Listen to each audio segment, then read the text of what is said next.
यह दिल्ली की जनता है। और दिल्ली के दिल में कौन इतनी आसानी से देश जान नहीं पाएगा, क्योंकि दिल्ली की जनता ने सस्पेंस का किया है पूरा इंतजाम। ये दिल्ली का पॉलिटिकल ब्लॉकबस्टर है। तस्वीर बदल गई और लीजिए बम्पर बढ़त बीजेपी प्लस को 40 बीजेपी प्लस 40 पर है। यहाँ पर आम आदमी पार्टी 29 पर है। और यहाँ आप देखिए किस तरीके से लगातार तस्वीर बदल रही है, आंकड़ा बदल रहा है। अभी कुछ देर पहले आम आदमी पार्टी जो जादुई आंकड़े 36 पर पहुंच गई थी, उससे खिसक कर 29 पर आ गई है। बीजेपी प्लस 40 पर पहुंच चुका है। यह मामला बेहद रोमांचक बना हुआ है। जी रोमांचक है। और अब जो नंबर है उसके हिसाब से आशीष बीजेपी का सीएम कौन, इसी पर चर्चा करेंगे ना। आशीष जी की बात मानते हुए बीजेपी के सीएम चेहरे पर चर्चा करते हैं। हाँ जी, ये इसी तरीके से कंसोलिडेट होगा या अभी फिर बदलेगा मैडम? फिर बदलेगा। अभी बहुत सा से रोक कर रखनी पड़ेंगी। अभी देखिए, अभी स्टेबलाइज होने में समय फिर बदल गया है। बीजेपी और आगे बढ़ गई है। बीजेपी फिर 43 पर पहुंचती हुई नजर आ रही है। आम आदमी पार्टी देखिए किस तरीके से अब पिछड़ हुई आम आदमी पार्टी नीचे ढलान की तरफ गिरती हुई 26 पर।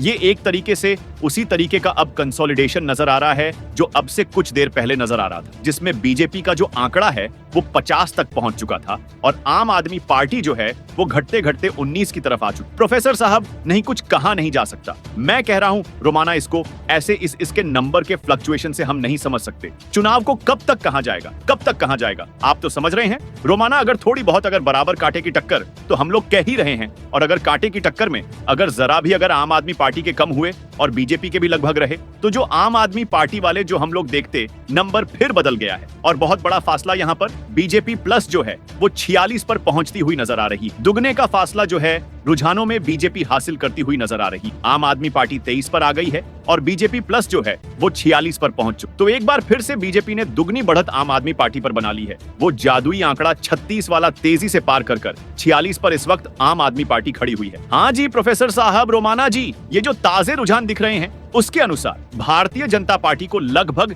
51.67 पर वोट मिला है। दैट मींस जो ट्रेंड दिख रहा है, या इसका मतलब जो ट्रेंड दिख रहा है, that is going to convert into the result. ये तो फिर अगर लोकसभा में जिस तरीके का वोट परसेंटेज बीजेपी का रहा और वही विधानसभा में रहता है, तो फिर लोकसभा के हिसाब से वही 52-55 वाला जो सीट है वहां तक बीजेपी टच कर जाएगी। फिलहाल आंकड़ा बदलता हुआ चुनाव आयोग ने 46 सीटों के रुझान जारी किए। इसके मुताबिक भाजपा 32 और एएपी 14 सीटों पर आगे है। नई दिल्ली सीट से आम आदमी पार्टी, एएपी के अरविंद केजरीवाल, कालकाजी सीट से आतिशी पीछे चल रही है। जंगपुरा से मनीष सिसोदिया और पटपड़गंज से अवध ओझा आगे चल रहे हैं। पहले ये भी पीछे चल रहे थे। दिल्ली में 5 फरवरी को 60.54% मतदान हुआ था। 14 एग्जिट पोल आए, 12 में भाजपा और 2 में केजरीवाल की सरकार बनने का अनुमान जताया गया। एएपी कैंडिडेट आतिशी ने कहा, यह सामान्य चुनाव नहीं है, ये अच्छे और बुरे के बीच की लड़ाई है। दिल्ली की जनता एएपी और केजरीवाल के साथ खड़ी है। केजरीवाल चौथी बार मुख्यमंत्री बनेंगे। दिल्ली चुनाव रिजल्ट के बीच राहुल गांधी सोनिया गांधी के आवास 10 जनपद पहुंचे हैं। दिल्ली चुनाव के रुझानों में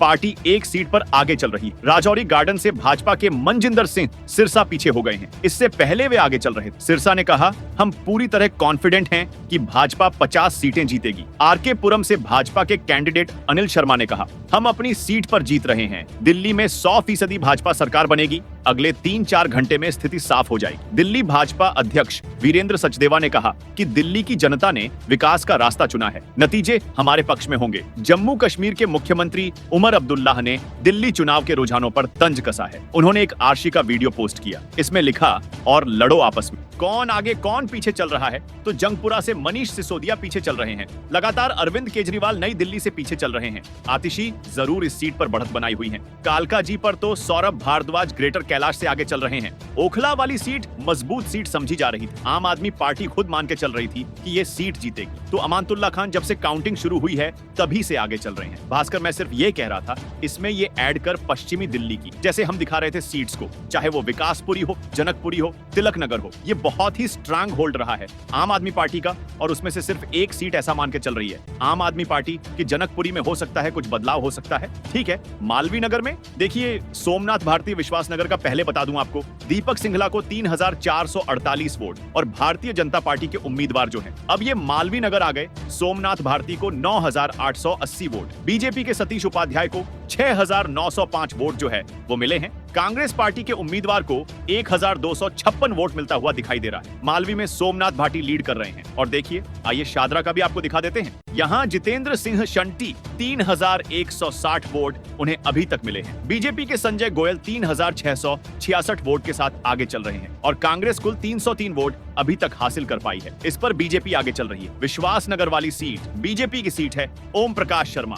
1,25,232 उन्हें वोट मिले हैं, वो लगातार आगे चल रहे हैं। दीपक सिंगला पिछड़ गए हैं। 1,04,48 वोट जो हैं वो केवल 417 वोट है उस सीट पर। नरेला पर देखिए आप, ये इस पर बीजेपी इस वक्त आगे चल रही है। राजकरण जी जो है वो आगे चल रहे हैं। 4,135 वोट उनको मिला है। आम आदमी पार्टी के शरद चौहान को 3,288 वोट, कांग्रेस पार्टी को 1,316 वोट वो नरेला में मिलता हुआ दिखाई दे रहा है। आदर्श नगर की बात करें, बीजेपी लीड कर रही है। सीट राजकुमार भाटिया 4,729 वोट से वो उनको वोट प्राप्त हुए हैं। आपके मुकेश गोयल जो हैं उनको 3,002 वोट मिले हैं। कांग्रेस पार्टी के उम्मीदवार को 8,089 वोट मिला है। और देखिए 2 राउंड की काउंटिंग पूरी हो चुकी है, यानी 2 राउंड की मतगणना पूरी हो चुकी है और 2 राउंड की मतगणना में 45 पर बीजेपी आगे है, 25 पर आम आदमी पार्टी आगे है। और अब कैंडिडेट्स को कितने वोट मिल रहे हैं? बवाना में आम आदमी पार्टी को 4,000 वोट मिल रहे हैं तो बीजेपी को 5,077 वोट मिल रहे हैं, यानी यहाँ भी बीजेपी के जो कैंडिडेट हैं वो आगे चल रहे हैं। ये भी रिजर्व सीट है।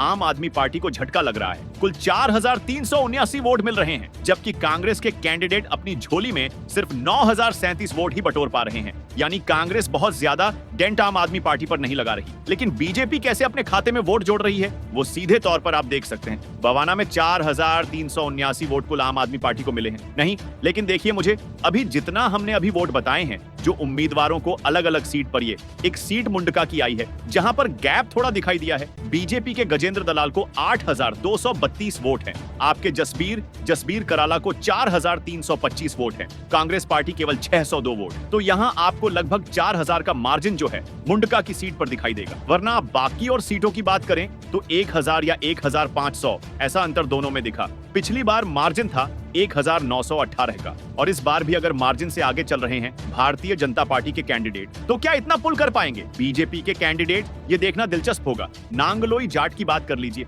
तो आम आदमी पार्टी को यहाँ पर 6,222 वोट उनके कैंडिडेट को मिल रहे हैं। मनोज शौकीन की बात करेंगे तो 7,632 वोट अभी मिले हैं। और कांग्रेस के रोहित चौधरी 432 सीटें। रोहित वोट जो हैं वो रोहित चौधरी अपने खाते में बटोर पा। छतरपुर की बात करते हैं। छतरपुर में बीजेपी के कैंडिडेट को 4,363 तो आपके उम्मीदवार को 2,304 तो आपके उम्मीदवार को 1,100 वोट की बढ़त है। कांग्रेस पार्टी को 173। अब यह साफ है कि आप और बीजेपी के बीच में वोटों में बहुत फासला नहीं है और कांग्रेस पार्टी बिल्कुल तीसरे नंबर पे भी, लेकिन बहुत कम वोटों के साथ है। मंगेल मंगोलपुरी सुरक्षित। आपको चलिए शालीमार बाग का बता दें। आपके उम्मीदवार को मिले 9,900 वोट, बीजेपी के रेखा गुप्ता को मिले 11,442 वोट। 2,000 वोट का अंतर है। 1,000 वोट का अंतर मानना चाहिए। लगभग 10,000 वोट आम आदमी पार्टी के उम्मीदवार को है और कांग्रेस को 832 वोट मिले हुए हैं। यानी ज्यादातर जो कांग्रेस के कैंडिडेट हैं वो 1,000 तक भी नहीं पहुंच पा रहे हैं। देखिए 4,000 का मार्जिन से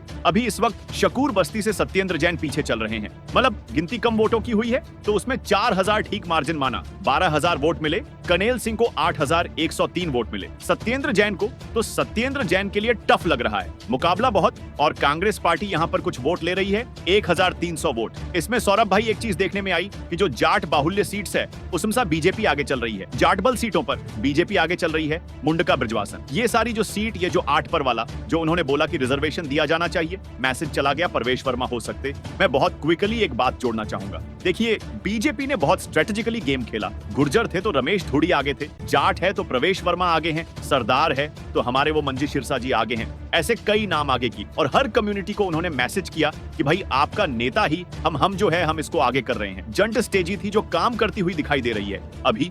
subscribe now and press the bell icon. Never miss an update.